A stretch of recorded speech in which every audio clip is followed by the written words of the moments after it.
वह है संविधान एक परीक्षा, ठीक है ना। संविधान का निर्माण, संविधान का विकास, संविधान की विशेषता। तो एक तो प्रश्न आता है कि पहला तो प्रश्न आता है कि संविधान है और संविधान का निर्माण कैसे नहीं। तो हमने कहा, मैं कल वाली बात का थोड़ा सा बता देता हूँ। तो पहला तो प्रश्न आता है कि संविधान क्या है। तो हमने कहा कि एक लिखित अथवा अलिखित दस्तावेज, लिखित अथवा अलिखित दस्तावेज, दस्तावेज में सब दस्तावेज क्लियर, जो विभिन्न सिद्धांतों पर आधारित होकर, विभिन्न सिद्धांतों पर आधारित और जिसके नियम और उपनियम के आधार पर, नियम और उपनियम के आधार पर कानून का निर्माण होता हो, या कहें कि देश का शासन एवं प्रशासन का संचालन किया जाता है। नहीं, हम कहते हैं कि संविधान राज्य की परिभाषा है। आप लोगों ने कभी सुना होगा राज्य, राष्ट्र, राज्य की परिभाषा है। स्टेट कहते किसको? स्टेट आप कहते किसको? तो तीन परिभाषा है स्टेट की। आप ये मत कहिए कि बिहार को मैं स्टेट कह रहा हूं। बिहार या जम्मू कश्मीर, यूपी, जो भी आप कह सकते हैं, बिहार, उत्तर प्रदेश, जो भी आप कहें, क्या मैं इसको स्टेट कहूं या मैं इसको प्रदेश कहूं, या मैं भारत को मैं क्या मानूं? राष्ट्र मानूं। कई जगह आप जो है राज्य लिखा हुआ देखिए। राज्य का मतलब होता है कि एक भौगोलिक धारा। राज्य की तीन परिभाषा, एक होता है भौगोलिक परिभाषा, आप इसको भौतिक परिभाषा भी कह सकते हैं। इसका मतलब होता है कि जिसकी एक निश्चित जनसंख्या हो, जिसका एक भू क्षेत्र हो, जो संप्रभु हो, और चौथा जो संविधान लागू हो या सरकार हो, उसको राज्य। आप बिहार का संविधान थोड़े नहीं, बिहार संप्रभु थोड़े नहीं, बिहार की प्रेसिडेंट इस स्थिति में इसको हम देश,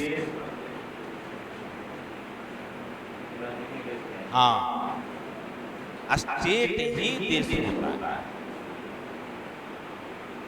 लेकिन आप कई बार बिहार को राज्य आप कहते हैं, बिहार एक प्रदेश है, उस देश का एक छोटा सा अंग है उस देश में।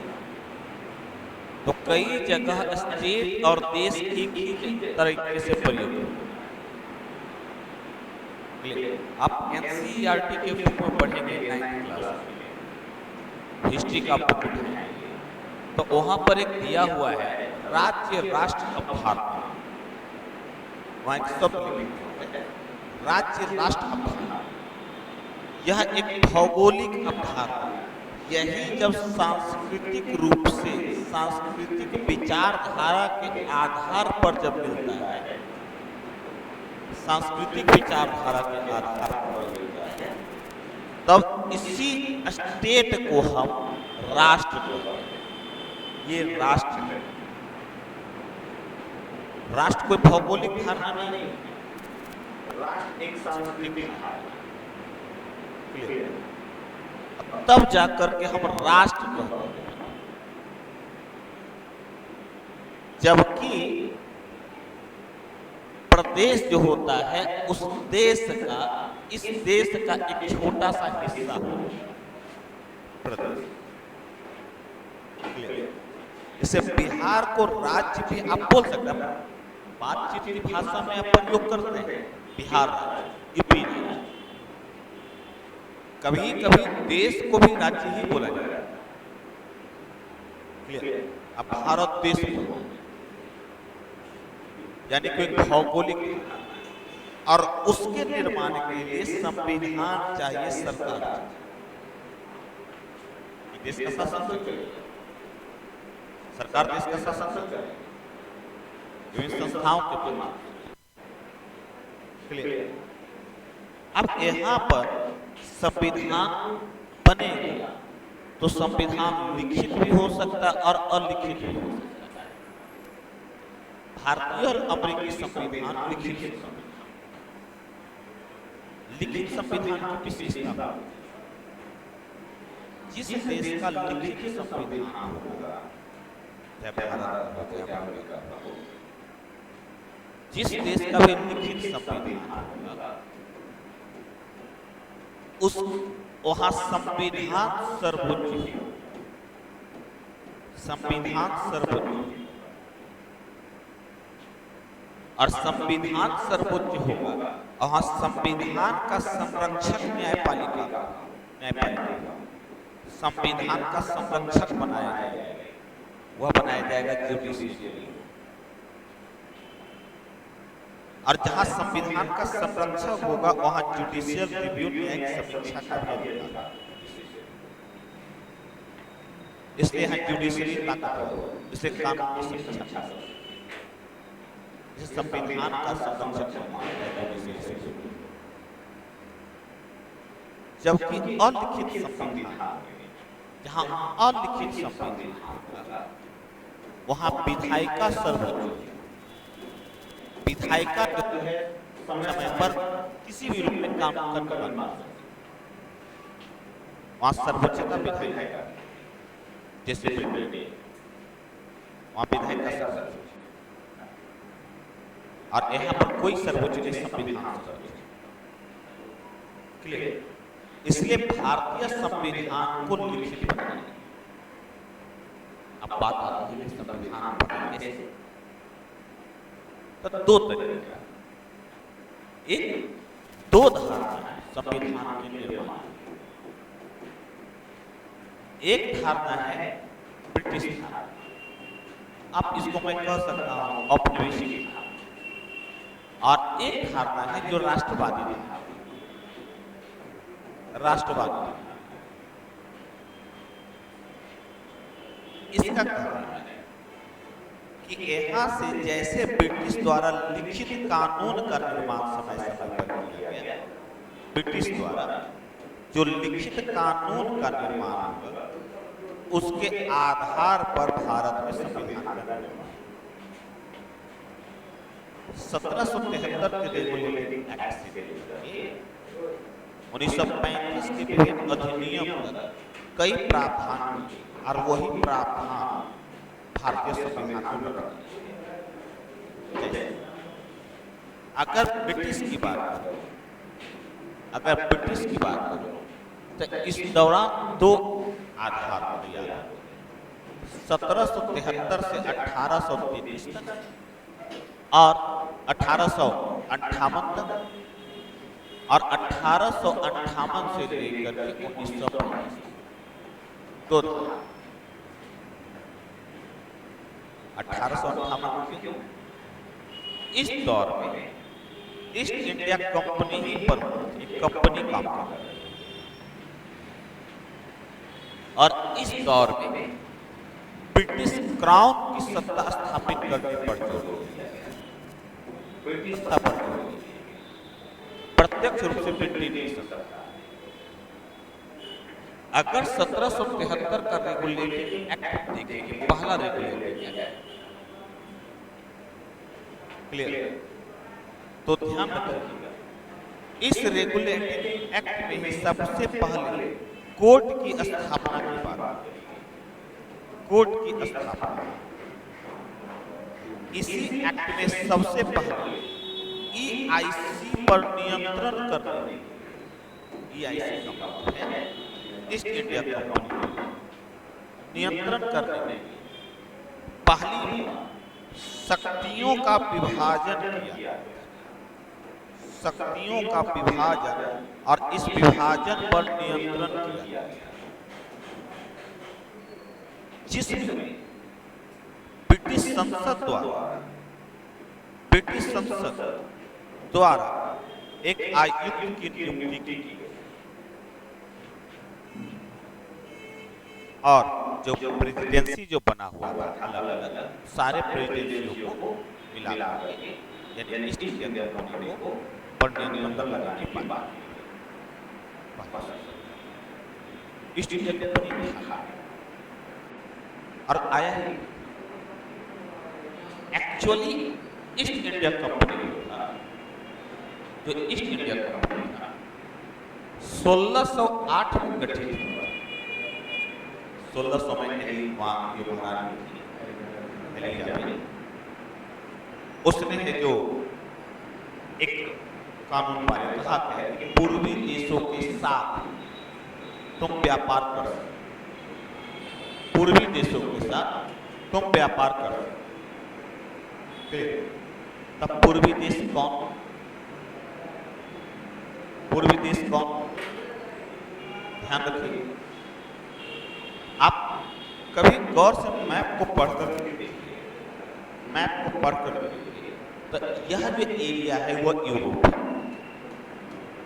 और यह जो एरिया है इधर ईस्ट है, नॉर्थ है, साउथ है, वेस्ट है, और इधर जो जाएगा एरिया वो पूर्वी देश है। अब पूर्वी देश में इंडिया भी है, इंडोनेशिया भी है, जापान।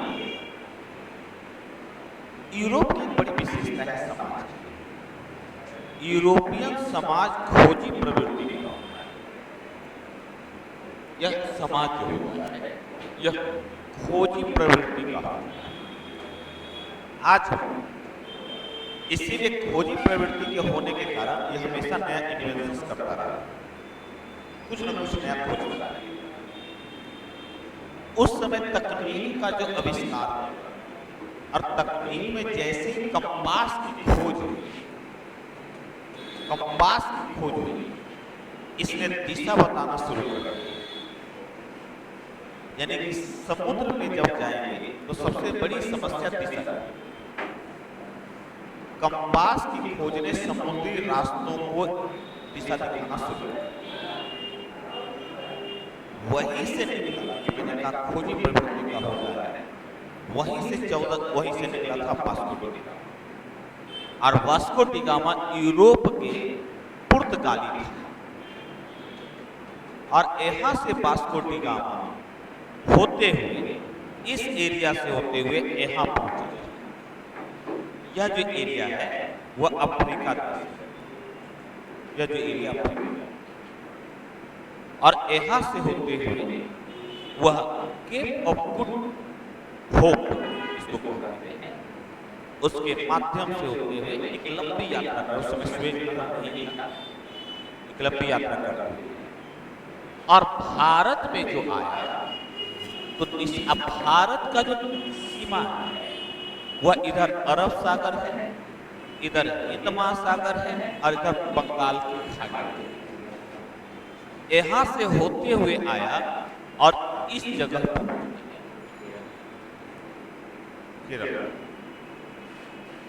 कहा गया कि व्यापार, जैसे वहां उस समय 1400 में उस समय व्यापार की स्थिति थी, उस समय इस जगह पर बड़ी गई और पहुंचा भी उस जगह जहां मसाला होता है, उसका किस्मत नहीं, पहुंचा भी उस जगह केरल में, और केरल मसाला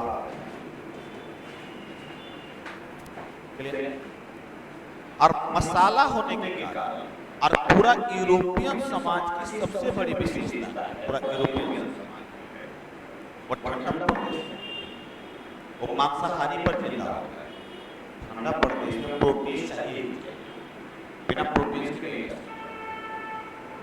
अब प्रोटीन जो होता है, प्रोटीन का सबसे अच्छा स्रोत है मांस। प्रोटीन का सबसे अच्छा स्रोत क्या होता है? मांस होता है। और मांस लेने के लिए, और मांस क्योंकि वो जीवन है उसका मांस बढ़ते जा रहा है, और अगर मांस एक बार प्रयोग हो जाएगा तो दोबारा तो प्रयोग होगा नहीं, खराब हो जाता है। तो उसको सेफली रखने के लिए उस पर काली मिर्च का यदि लेप लगा दिया जाता है ना, तब कुछ समय के बाद भी इसका प्रयोग कर सकते हैं। यहाँ से मसाला लेकर गया, और जब ये मसाला लेकर गया तो इसकी बिक्री इतनी हो गई कि रातों रात माला बना। और ऑब्वियस बात है, पड़ोसी को देख के पड़ोसी जलता है, यहाँ पर भी उसका पड़ोसी जलने लगा।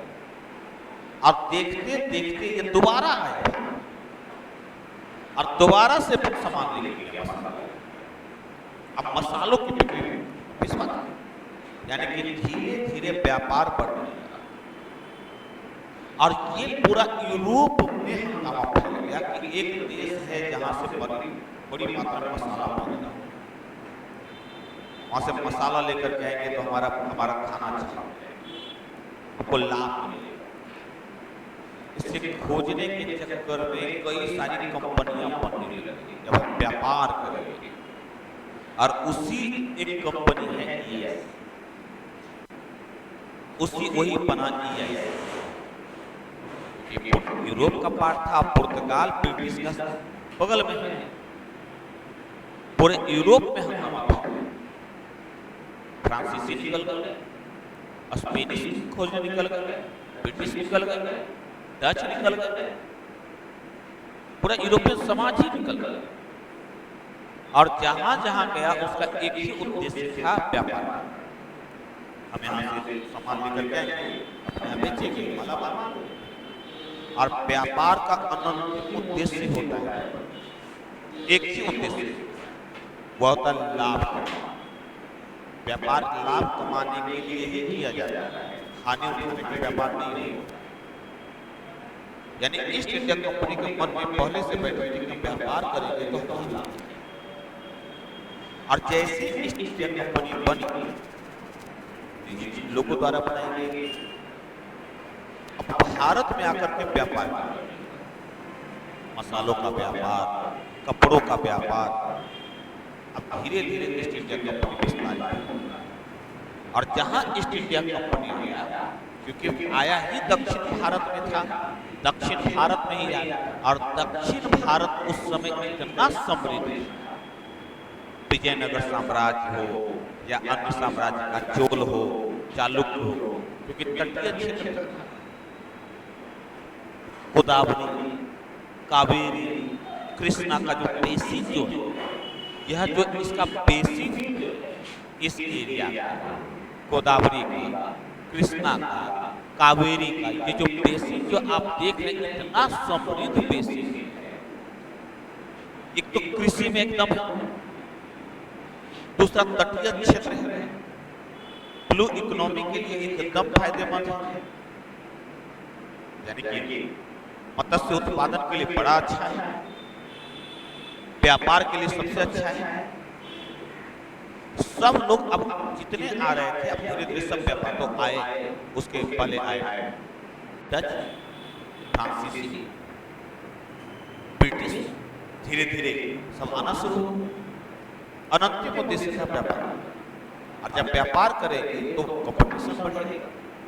उसी कंपटीशन में ईस्ट इंडिया कंपनी को चुनौती दिया फ्रांसीसी, ईस्ट इंडिया कंपनी को चुनौती दिया डच। और वहां से धीरे धीरे ईस्ट इंडिया कंपनी, अब यहाँ जितने अधिकारी थे जो भी ईस्ट इंडिया कंपनी में काम करते थे, इतने धनी हो गए कि यहाँ से काम करने आए और इतना धन कमा करके जाता था। ब्रिटेन जब अपने घर जाता था, इतना वो धन कमा करके जाता था कि रातों रात एकदम मालामाल हो जाता था, राजा से भी ज्यादा धनवान हो जाता, इतना पैसा। सबके मन में लालच, जहाँ पैसा आ जाता है तब वह अपने आप में वो चाहता है कि हमको अधिकार मिले।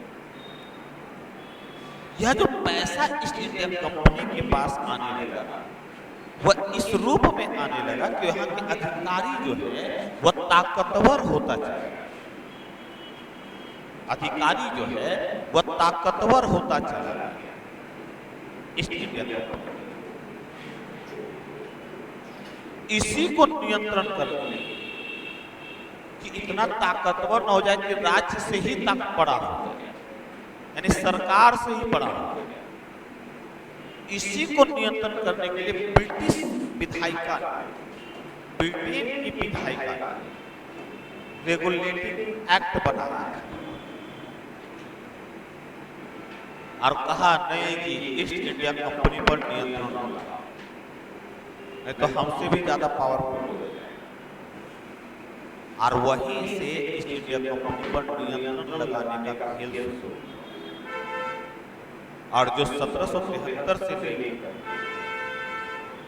1858 तक 1858 से वह उसका अंतिम उद्देश्य ईस्ट इंडिया कंपनी को धीरे धीरे नियंत्रण में लाना और ऐसा ले आया कि धीरे धीरे ईस्ट इंडिया कंपनी भी समाप्त हो गए, सरकार ने उसको अपनाया। और 1858 एक्ट के तहत उस ईस्ट इंडिया कंपनी को ही समाप्त कर अब ब्रिटिश सत्ता स्थापित ताकि लाभ देखा कि यह कितना लाभ मिल रहा है और उसको बाजार चाहिए कि ब्रिटेन, तो कहा कंपनी को काहे क्यों ना अपने पास अंतिम उद्देश्य कि हम कैसे भी अपना लाभ, इसे समय समय पर इसी लाभ को लेने के लिए कानून का निर्माण करना, कानून बनाना इसी लाभ को, ताकि हम राजनीतिक रूप से स्थापित हो। जैसे अगर आप देखिए तो चाइना के व्यापार पर ईस्ट इंडिया कंपनी को नियंत्रण लगा, धीरे धीरे यहाँ पर गवर्नर काउंसिल बॉडी बनाई ताकि इस पर नियंत्रण लगा। उद्देश्य और इसीलिए इसका अंतिम उद्देश्य सिर्फ लाभ ही नहीं दो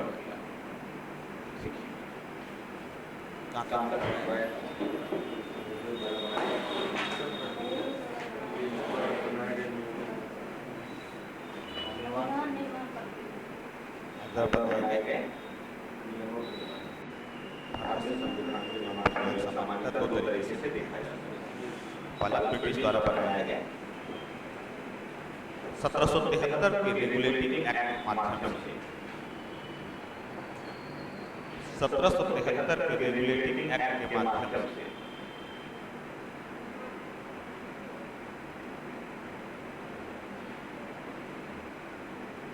1773 के रेगुलेटिंग एक्ट तथा उसके माध्यम से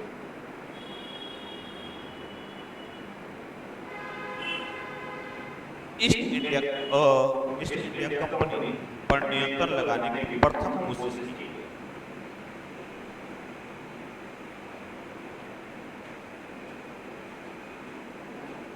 प्रथम कोशिश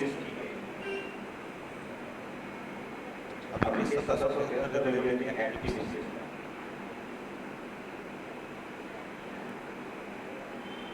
1773 रेगुलेटिंग एक्ट की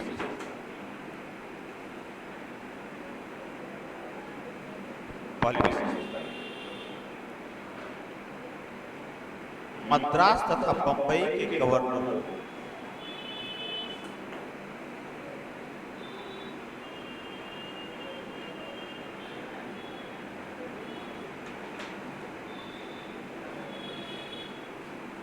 गवर्नर जनरल की अधीन लाया गया।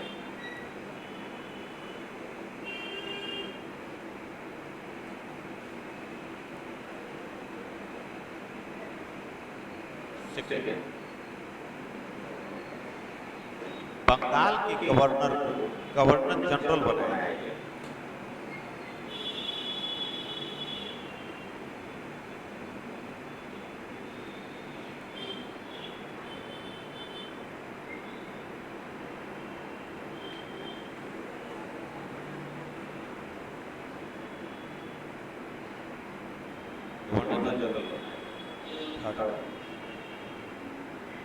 गवर्नर जनरल की सहायता करने के लिए,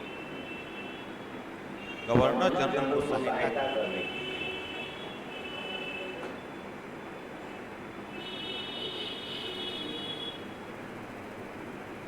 4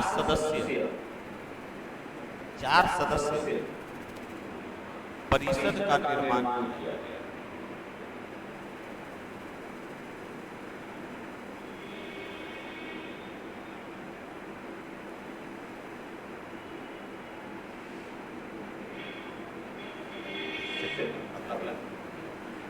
इसी अधिनियम द्वारा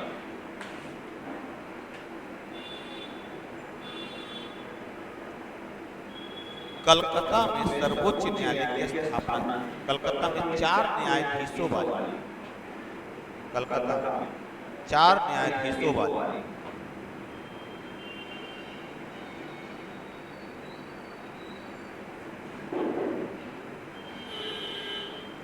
सर्वोच्च न्यायालय की स्थापना,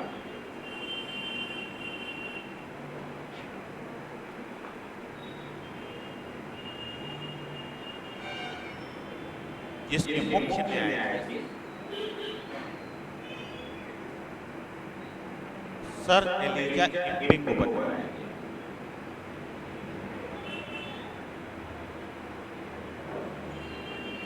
एलिजा इम्पे को बनाया गया। Sir Elijah Impey. अच्छा, यही प्रश्न बोल देगा कि रेगुलेटिंग एक्ट से संबंधित 1773 में पारित रेगुलेटिंग एक्ट से संबंधित कथन है, उसमें चारों दे देगा, कोई बड़ी बात नहीं, हो सकता दे दे। सर्वप्रथम इस अधिनियम के द्वारा ब्रिटिश ईस्ट इंडिया कंपनी पर नियंत्रण लगाने की बात की गई।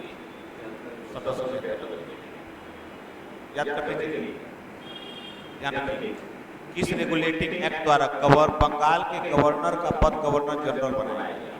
1773 किस एक्ट के द्वारा मद्रास तथा बंगाल के प्रेसिडेंसी को गवर्नर जनरल के अधीन लाया गया। 1773 यहाँ रहा है। किस एक्ट के द्वारा सर्वोच्च न्यायालय की स्थापना का प्रावधान किया गया। 1773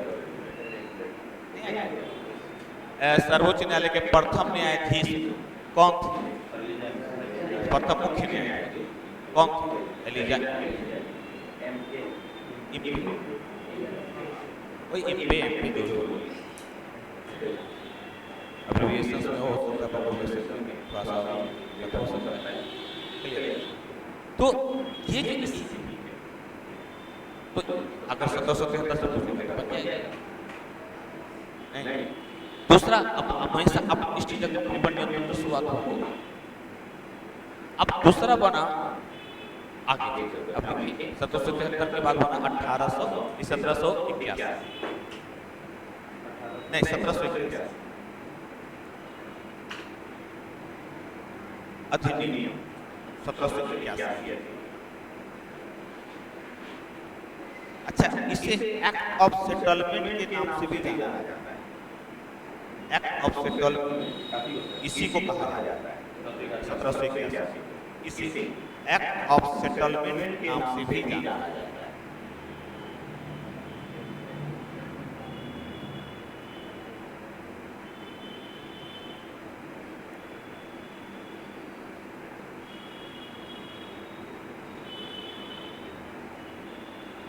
इसी अधिनियम के तहत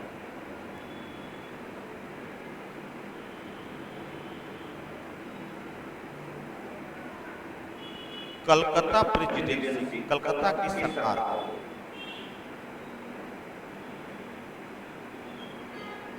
बिहार, उड़ीसा,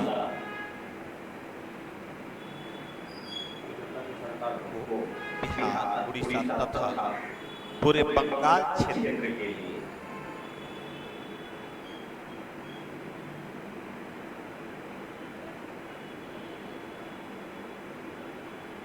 कानून बनाने का अधिकार प्रदान किया।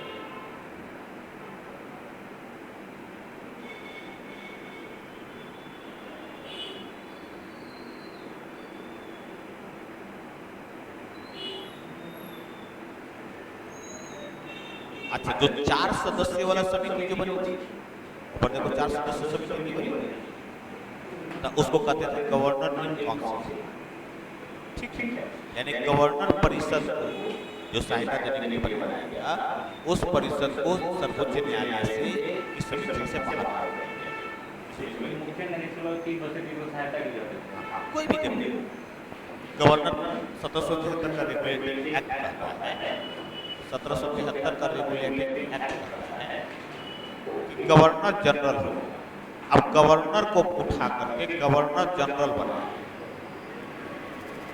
ध्यान रखिए, ईस्ट इंडिया कंपनी ने चलाने के लिए क्या किया था कि 3 प्रेसिडेंसी बनाई, एक कलकत्ता, एक मद्रास और एक बम्बई, यानी कि पूर्व, दक्षिण और पश्चिम, 3 प्रेसिडेंसी, ताकि पूरे भारत पर एक तरीके से राज किया जा सके। इसी अब ये दोनों जो प्रेसिडेंसी है, इन तीनों में गवर्नर होता है।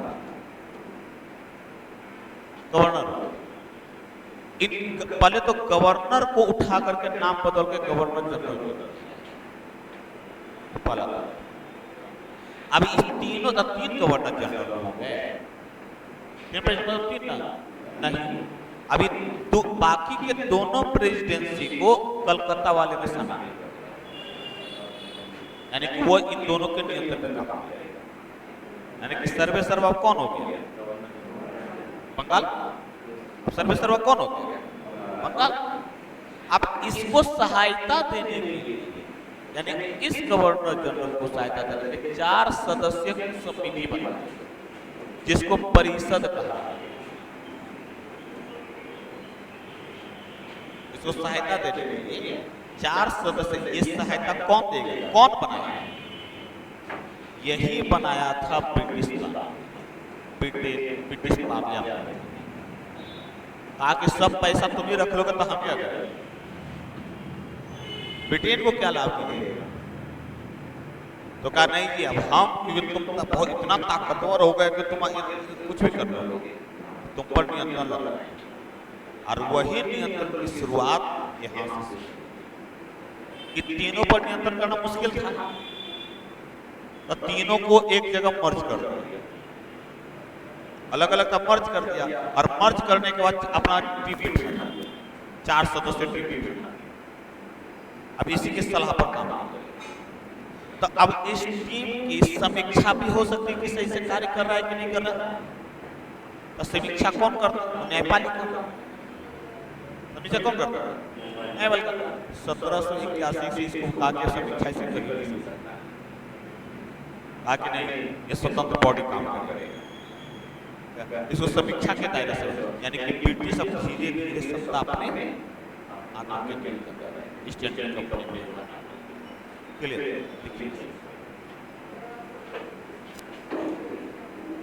परिषद सर्वोच्च न्यायालय के अधिकार क्षेत्र से बाहर कर दिया।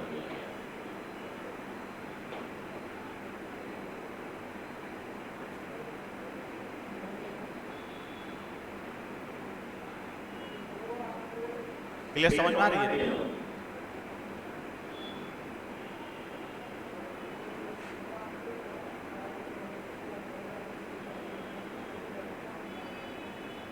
अब मैं कोई हड़बड़ी में नहीं, हड़बड़ी का मतलब कि मुझे जल्दी सिलेबस खत्म करना है, हाँ ये मैं कह सकता हूँ कि सितंबर तक सिलेबस 20 से 25 सितंबर, 20 सितंबर तक 4 महीने। अगस्त भी तो चल रहा है,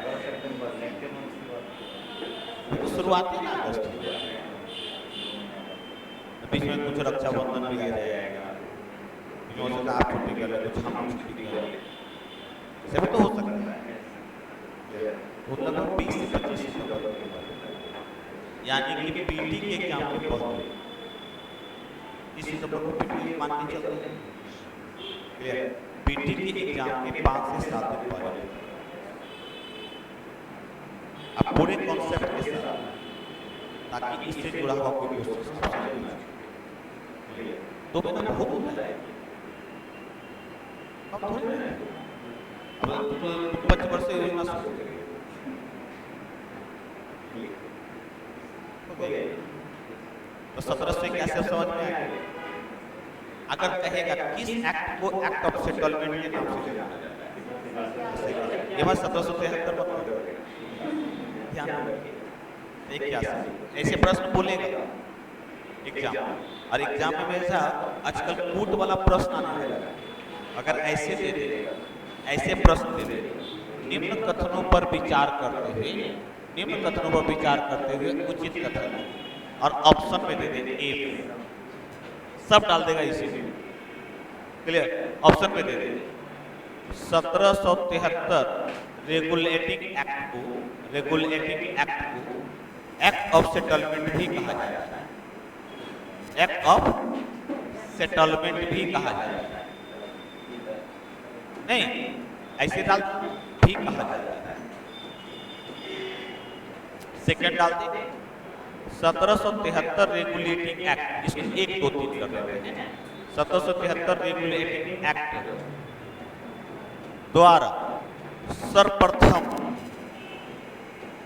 ईस्ट इंडिया कंपनी पर नियंत्रण लगाने की बात, नियंत्रण की बात नियंत्रण लगाई, ऐसे डाला।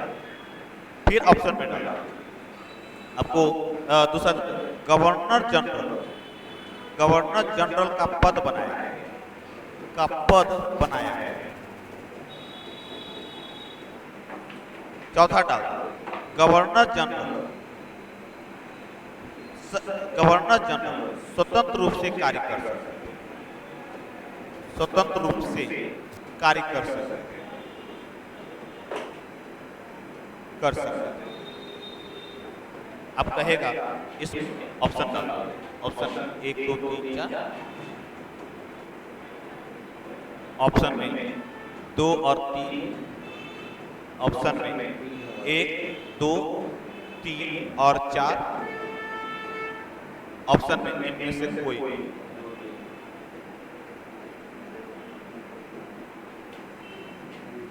ऐसे पे डाल देगा ऑप्शन। अब आपको लेगा ये कितना टफ पूछ लिया है प्रश्न। आपको तो नया नया रहेंगे, उसको लेकर कहाँ से प्रश्न पूछ लिया, सब इजी। ये तो क्लियर है कि नहीं होगा? क्लियर कि नहीं होगा? क्या हो जाएगा? 1783। ये सही है, ये भी है, ये वो 4 सदस्य समिति बनाना, ये 22 साल पर ही काम करना। क्लियर? यानी कि 2 और 3 से हो जाएगा। अगर आपने पढ़ा है तो ठीक है, नहीं पढ़ा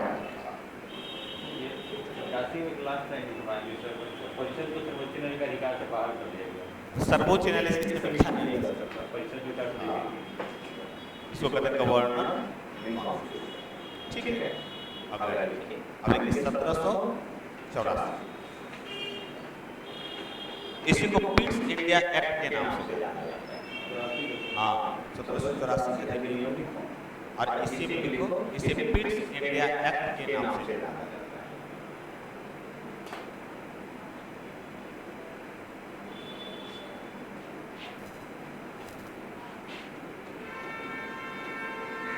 अच्छा, आप इसको कह सकते हैं पिट्स इंडिया एक्ट।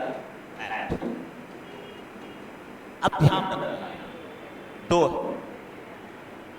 पहली बार दोहरा शासन की व्यवस्था इसी समय, पहली बार दोहरा शासन जो आया था वह इसी दौर में आया। इसी दोहरा शासन का मतलब है इस शासन का डिसेंट्रलाइज्ड हो गया, बंटवारा हो रहा। अब एक शासन जो देख रहा था वो आर्थिक मामला जो देख रहा था, एक आर्थिक कर दिया अलग, और एक कर दिया राजनीतिक। तो 2 भागों में न बांट दिया शासन को। इसीलिए कहा जाता है कि दोहरा शासन का प्रारंभ 1919 से, क्लियर हो गया? तो एक कौन सा दोहरा शासन? आर्थिक और राजनीतिक। अब इसके लिए अलग टीम बनाई गई, उसके लिए अलग टीम। क्लियर? और सब उद्देश्य एक ही है, मैंने कहा ना, खेल एक ही है, profit profit and profit. Clear?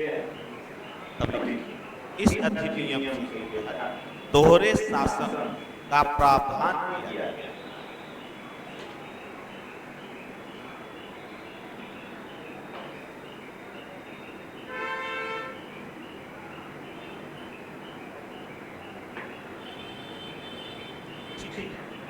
पहला, आर्थिक मामलों के लिए अलग व्यवस्था।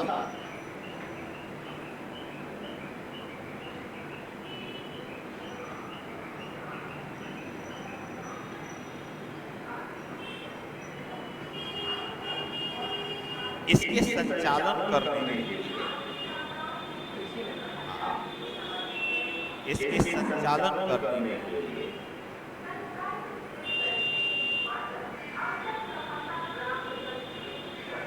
बोर्ड ऑफ डायरेक्टर, इसी में लिखिए, इसके संचालन करने के लिए बोर्ड ऑफ, यानी डायरेक्टर का एक पद देना है, बनाया गया, बोर्ड बनाया गया, बोर्ड ऑफ डायरेक्टर का निर्माण किया।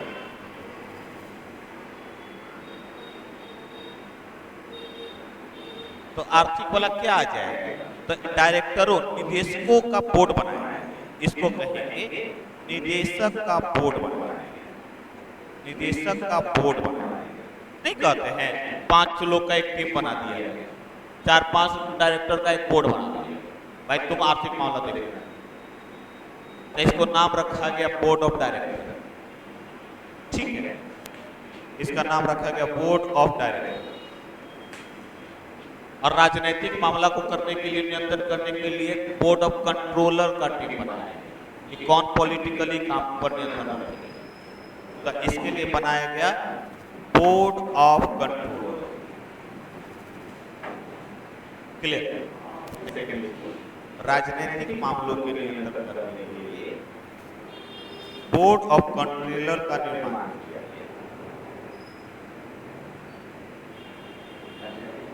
बोर्ड ऑफ कंट्रोलर का निर्माण किया।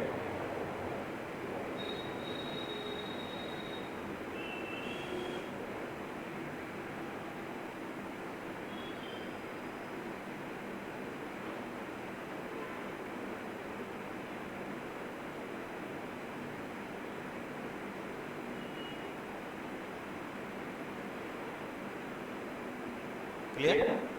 अच्छा, पहले वाले में कितना परिषद में कितना सदस्य? 4। यहाँ 1 हटा दिया।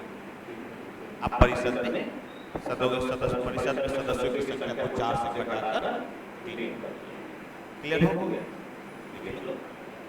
अब 3 परिषदों के परिषदों की सदस्य संख्या में, परिषदों की सदस्य संख्या में, परिषदों की सदस्य संख्या 4 की जगह 3 कमी की गई। 4 पर संख्या 4 की जगह 3 की गई।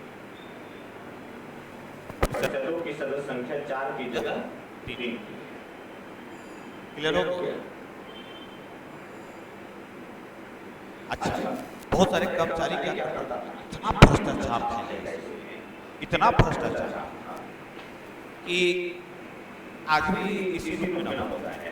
क्या दे रहा था? उपहार दे रहा है, उपहार के रूप में भ्रष्टाचार होता था। आज भी जब तुम लोग अधिकारी बन जाओगे ना, तो तुमको खूब उपहार मिलेगा, खूब उपहार मिलेगा। उपहार का मतलब कभी कोई टीवी ला कर दे देगा, बिना कुछ लगा देगा। हो सकता है तुमको उपहार में कुछ और मिल जाए, तुम्हारी बीवी को हो सकता है गहना जेवर भी मिल जाए, आम का टोकरी ला करके उपहार में दे दे, तुम लोग को साड़ियां दे दे महंगी, वो उपहार में। आप कहेंगे वाह मजा आ गया। अब उपहार का तो कोई लेना देना होता नहीं है, उपहार में मिल रहा है तो क्या लेना देना नहीं। अब यही उपहार जो है कहा कि सब आता है यहाँ का इतना पैसा लेगा तो सब एक ही चीज करता है, उपहार में मिला, उपहार में मिला। उपहार में कोई फ्री में देता है क्या? यानी कि तुमने उसके लिए जरूर कुछ काम किया तभी तुमको उपहार दे रहे हैं। आपका टोकरी ऐसी लाता है, आजकल कोई चाटा नहीं मारता है फ्री में, और तुमको उपहार में कार दे रहे हैं, तुमको उपहार में जो जमीनें दे रहे हैं। ऐसे कैसे हो सकता है? नौकरी के बदले जमीन घोटाला यही तो था, उपहार में दे दिया। उपहार में तो कोई चाटा नहीं मारता है, नौकरी के बदले जमीन दे देगा। याद रखिए, ईस्ट इंडिया कंपनी इतना कर्मचारी सब भ्रष्ट था, खूब उपहार लेता था। तो इस कानून के तहत जितना कर्मचारी था सबको उपहार लेने पर ही प्रतिबंध लगा दिया। कोई उपहार नहीं लेगा, ये सब उपहार ले करके आता है और दिखाता है यहाँ पर। यानी कि भ्रष्टाचार पर रोक लगाने की कोशिश की ईस्ट इंडिया तो इस तरह के नियम के तहत कर्मचारियों के उपहार लेने पर रोक लगाई है।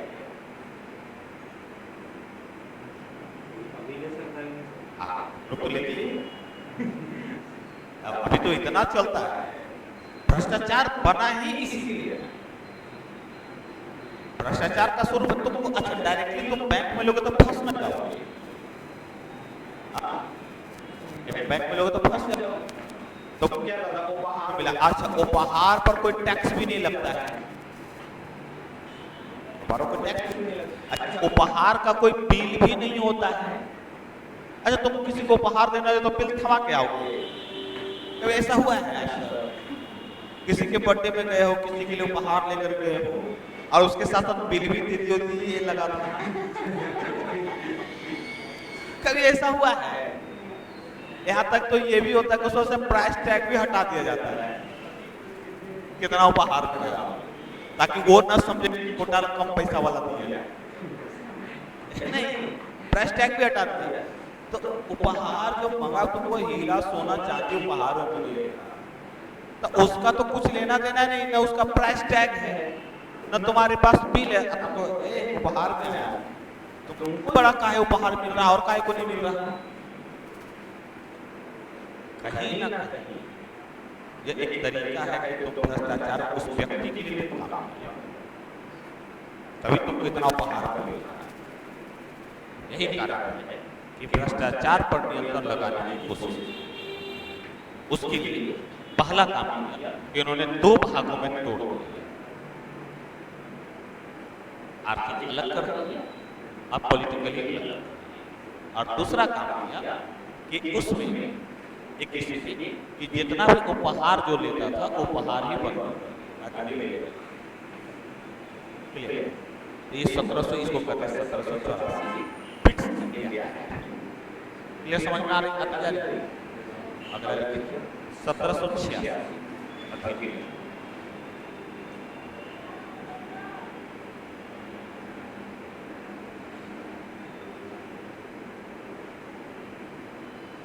इस समय जो गवर्नर जनरल था, इस समय गवर्नर जनरल ही बोलते थे।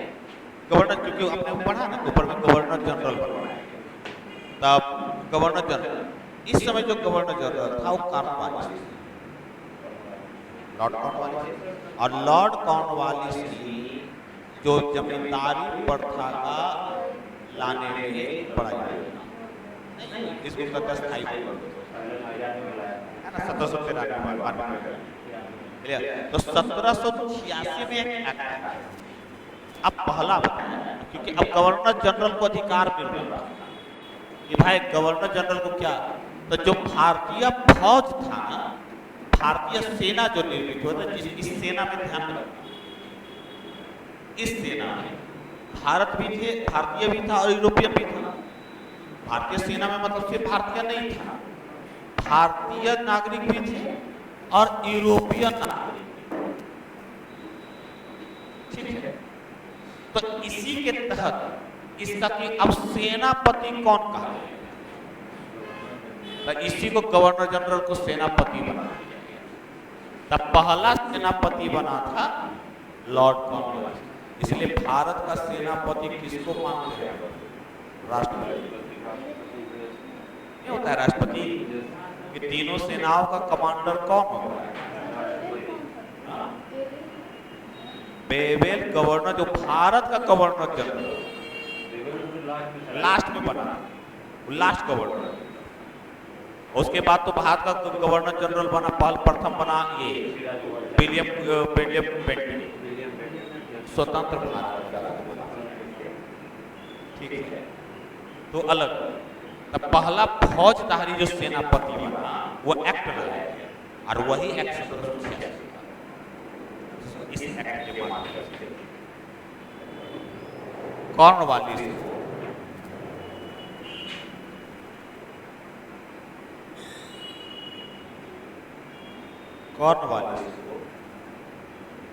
मुख्य सेनापति, भारतीय फौज का मुख्य सेनापति बनाया गया।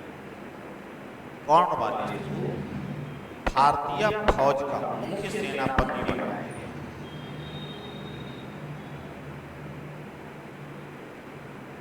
आपके समझ में आ गया?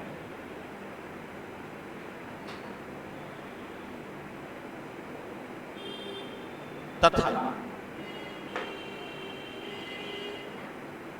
उसे विशेषाधिकार दिया गया कि, अब समझे आप, 1773 के रेगुलेटिंग एक्ट से, ध्यान रखना, 1773 के रेगुलेटिंग एक्ट से 4 सदस्यीय समिति बनाई, नहीं 4 सदस्यीय समिति बनाई गई, जिसका काम था गवर्नर जनरल को सलाह देना। यही था ना, गवर्नर जनरल को सलाह देना। अब गवर्नर जनरल इसी सलाह पर काम कर रहे हैं, तो काम ही अब धीमे होने लगा। सबको सलाह लेकर के चलना पड़ेगा, तो काम धीमे ना हो जाएगा।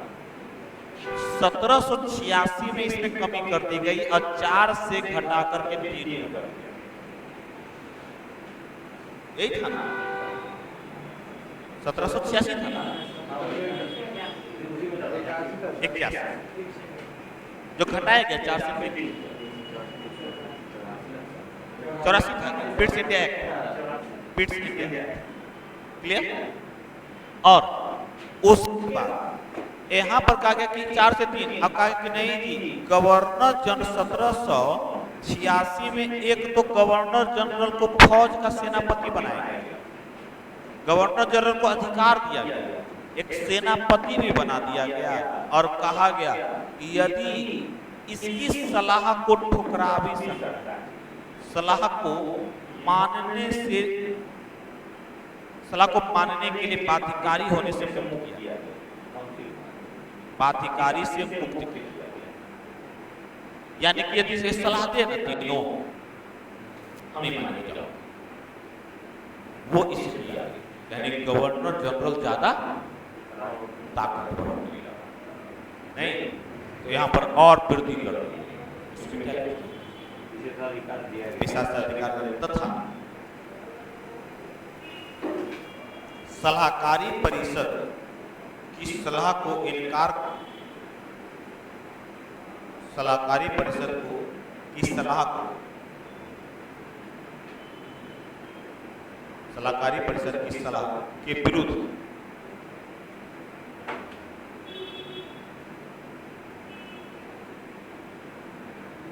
कार्य करने संबंधी अधिकार,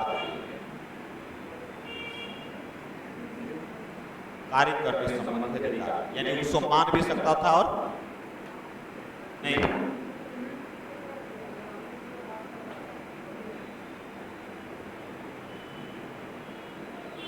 देखते हैं, राष्ट्रपति मंत्रिपरिषद की सलाह को मानेगा, राष्ट्रपति मंत्रिपरिषद की सलाह को नहीं।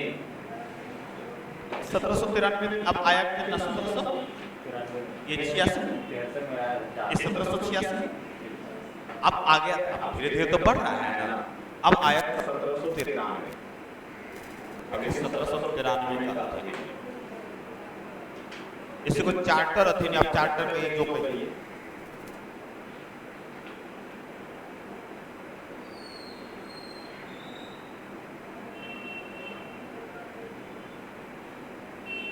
अच्छा अब तक जो था पैसा जो था वह आता था ब्रिटिश से सारे कर्मचारी। कहा पैसा ब्रिटिश का पैसा कह रहे, तुम भारत में काम करो, भारत से पैसा ला।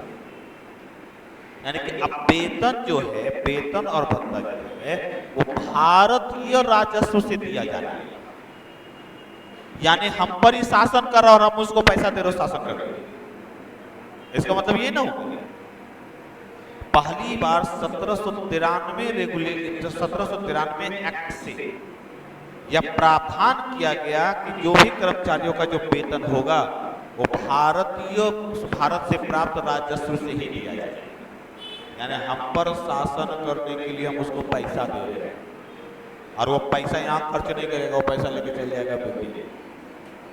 सोच करके देखो कैसे ब्रिटिश है जो सत्ता भारत में पैसा नहीं दे रहे अपने कर्मचारियों, तुम वहां शासन कर, तुम वहीं से पैसा दे रहे हो। इस अधिनियम के तहत नियंत्रण बोर्ड के सदस्य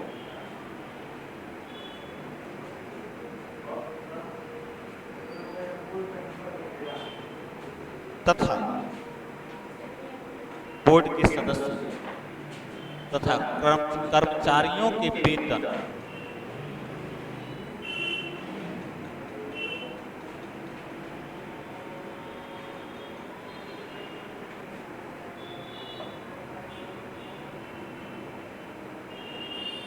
भारतीय राजस्व से देने की व्यवस्था की।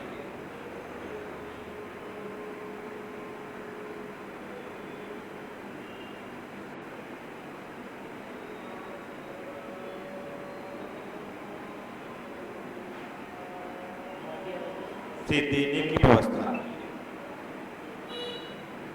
क्लियर? सेकेंड, गवर्नर जनरल कि प्रांतीय शासकों पर नियंत्रण बढ़ा दिया। गवर्नर जनरल कि प्रांतीय शासकों पर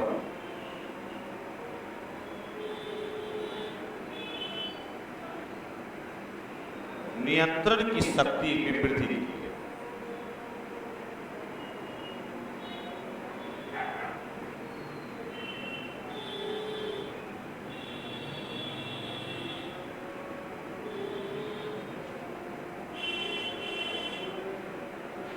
क्लियर? समझ में आ गया?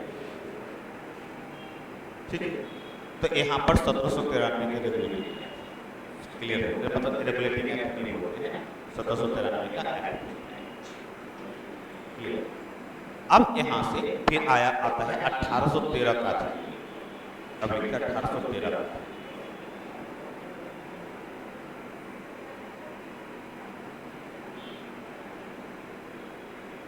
पहला, कंपनी के अधिकार पत्र को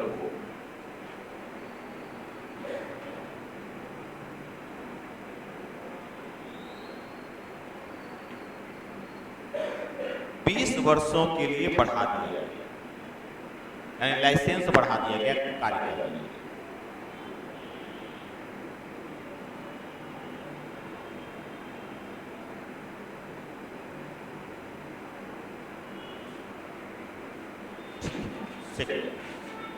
कंपनी के भारत के साथ व्यापार कर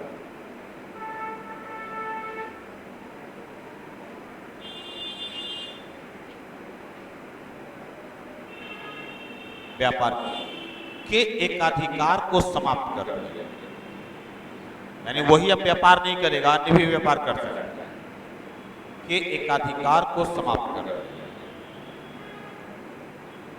इसे कहते हैं मोनोपोली मार्केट खत्म हो गई।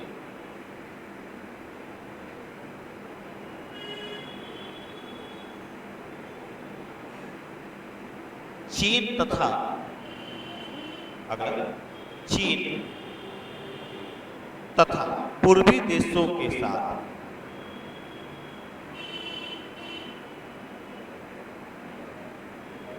चाय के व्यापार को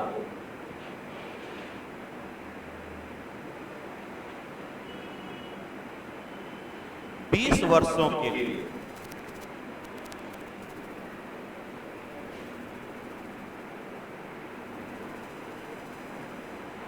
अधिकार दिया गया।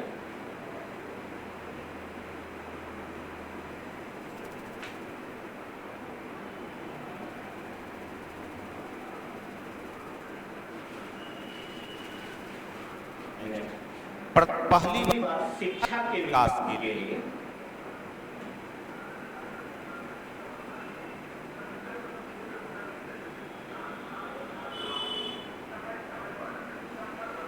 ₹1,00,000 प्रति वर्ष। उस समय ₹1,00,000 बहुत बड़ा अमाउंट होता है।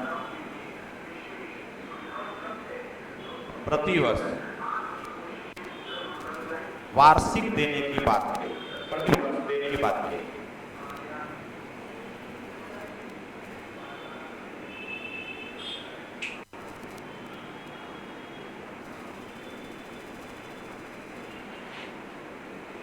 ठीक है।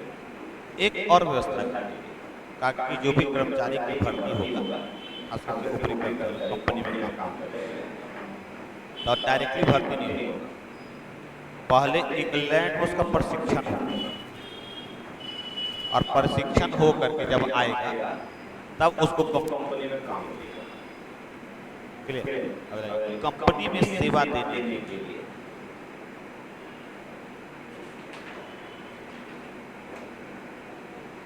सेवा देने से पहले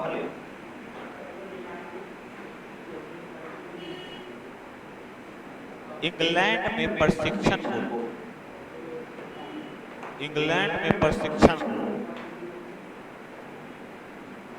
की व्यवस्था था।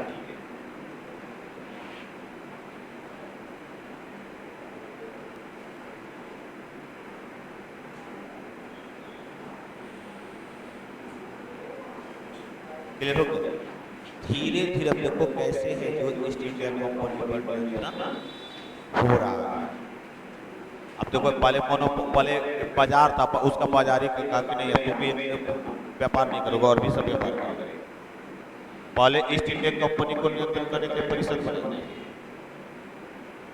नहीं, परिषदों में फिर गवर्नर जनरल को शक्ति दी, सलाहकारी बनाया गया, सलाहकारिता से गवर्नर जनरल को शक्ति दी। और यहाँ पर तो व्यापार का एकाधिकारी कहा कि तुम दूसरे देश के साथ कर सकते करो, लेकिन हम करेंगे भारत में अकेले तुम नहीं करेंगे। अधिकार जो बोलते हैं मोनोपोली मार्केट वो खत्म हो गया ईस्ट इंडिया। और यहाँ लॉलीपॉप थमाना शुरू कर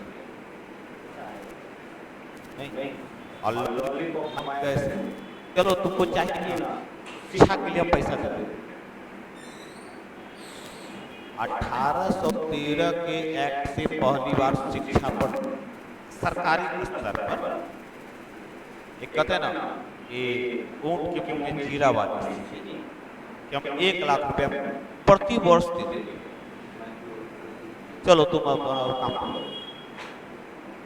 भारतीयों को लगाओ शिक्षा पर खर्च, हम लोग बड़ा खुश हो जाते हैं। हम पर शासन करने में उसको पैसा दे रहे, तो मुझ पर शासन करो नहीं, तो वो खुश हो गया। अच्छा चलो ठीक है, तुमको ज्यादा कुछ चाहिए तो ₹1,00,000 ले लो, शिक्षा का विकास करो। यहाँ पर एक कॉमन चीज देखना, सब एक ही उद्देश्य, लाभ लाभ और कहीं पर भी संविधान नहीं, कहीं पर भी संविधान नहीं। इसीलिए लोग कुछ कहते हैं कि नहीं अब ब्रिटिशों की देन है, तो उनके सामने उनके प्रावधान रख देना चाहिए कि ब्रिटिशों ने कब संविधान बनाया बता दो।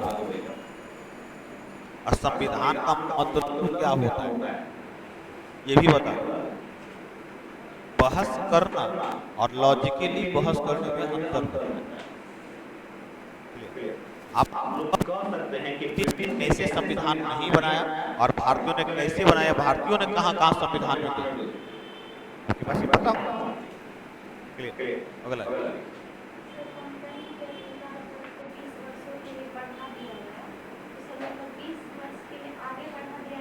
हाँ नहीं कहते हैं कि अब देखो तुम्हारा मोनोपोली खत्म हो गया, भारत में तुम्हें अधिकार अब तुम नहीं है, लेकिन तुम चाइना के साथ, तुम अन्य पूर्वी देशों के साथ तुम व्यापार कर सकते हो। तो उसके लिए मैंने 20 वर्ष का और टाइम दे दिया, एकाधिकार वहां पर कोई और कंपनी नहीं ली है। तो कहते 20 वर्षों के लिए पूर्वी देशों के साथ व्यापार करना है। और सब क्या था, तब पूरब में ही तो था ना, मैंने कुछ दिन पहले मैप बताया ना, सब इधर ही तो था। नहीं, अगला 1833 का चार्टर, 1833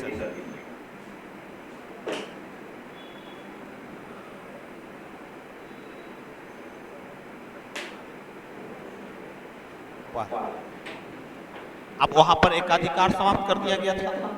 अब यहाँ पर कहा कि ठीक है ना, जब अधिकार समाप्त कर दिया कोई भी आकर के व्यापार करे, सभी के लिए व्यापार का क्षेत्र खोल दिया गया।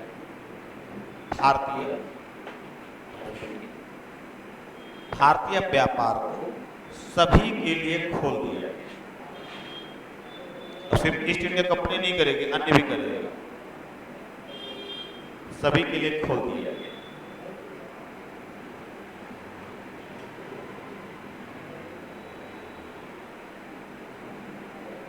अच्छा, उसके पहले कौन सा गवर्नर जनरल था? बंगाल का ना था। देखो तो, इसके पहले कौन सा गवर्नर जनरल का था? गवर्नर जनरल जो था कहाँ का था? बंगाल का ना था। सारा अधिकार तो इसको मिल गया था। तो ये किसको कहता था? बंगाल का ना गवर्नर जनरल कहते थे। जब बंगाल का था तो बंगाल का ना, बंगाल का गवर्नर जनरल। यहाँ पर बंगाल की जगह भारत का कर दिया। अब बंगाल नहीं रहे, अब भारत का अधिकारता धीरे धीरे बढ़ रही है। हाँ, अब बंगाल की गवर्नर जनरल की जगह भारत का गवर्नर जनरल, बंगाल के गवर्नर जनरल की जगह भारत का गवर्नर। अब यहाँ देखिए, अब गवर्नर जनरल यहाँ याद रखना, गवर्नर जनरल दो हो। अब पहला गवर्नर से क्या बना? गवर्नर से बना क्या? गवर्नर जनरल, यही ना बना, गवर्नर जनरल।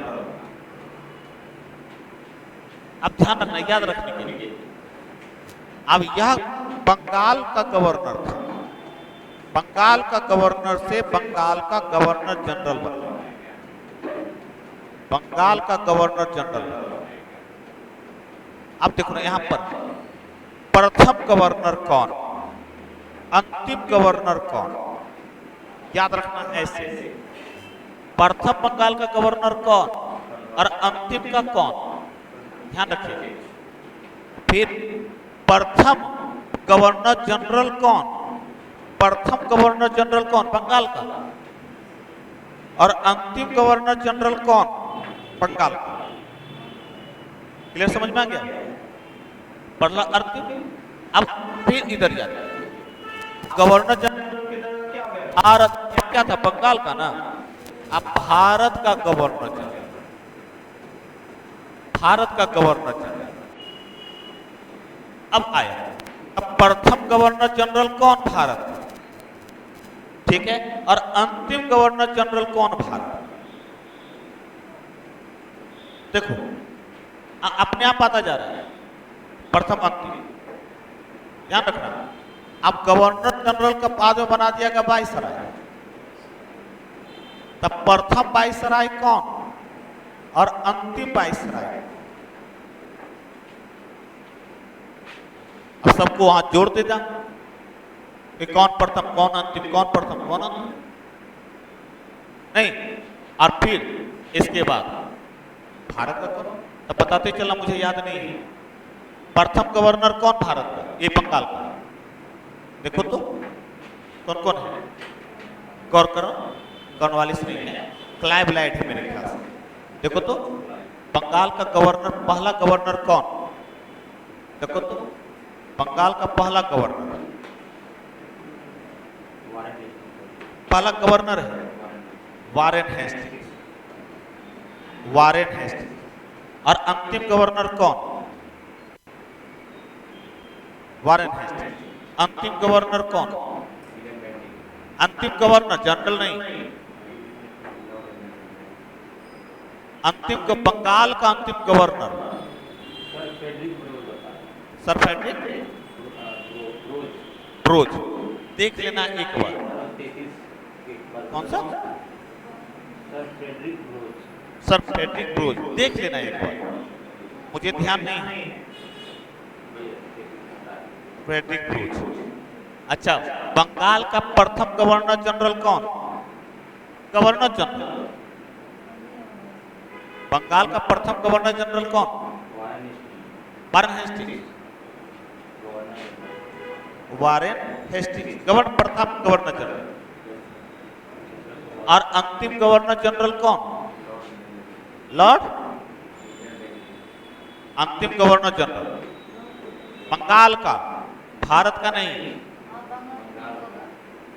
बंगाल का अंतिम गवर्नर विलियम बेंटिक। और भारत का प्रथम गवर्नर जनरल कौन? फिर विलियम बेंटिक। William Bentinck. और अंतिम कौन? कैनी। गवर्नर जनरल याद हो गया। फिर यहाँ वाइसराय, प्रथम वाइसराय कौन? कैनी। और अंतिम कौन? माउंटबेटन। देखो तो अपने आप सब आ गया। नोट करके नोट डाउन कर दो, बॉक्स में इसको बना लो, चेक कर। हाँ, इसमें डॉट तो एक बार चेक कर। अच्छा कोई बात नहीं, एक बार चेक कर। मैंने क्या कहा? अब देखो ना, अपने आप सब क्लियर नहीं हो गया, खाली नाम ही ना आपको चेक करना है।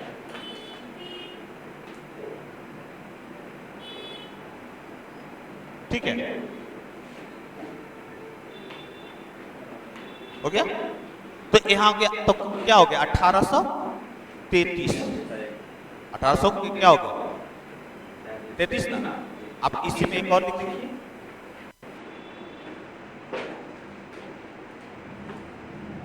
लॉर्ड मैकाले के नेतृत्व में।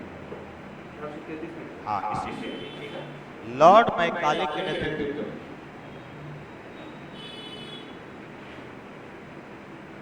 पहला विधि आयोग का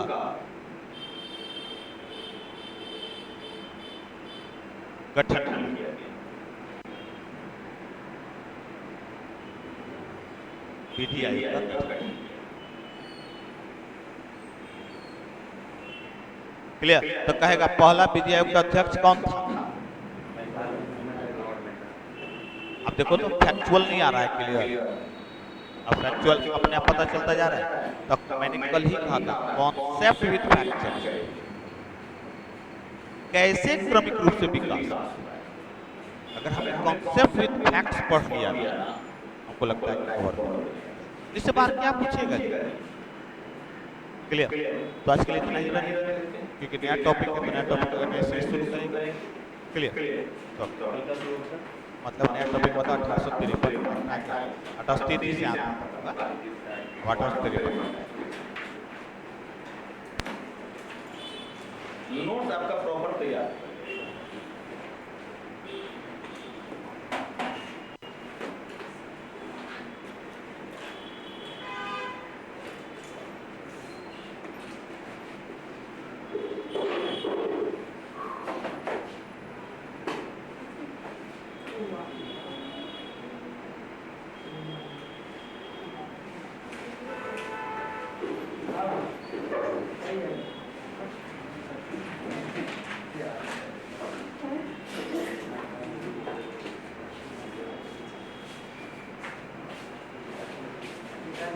अरे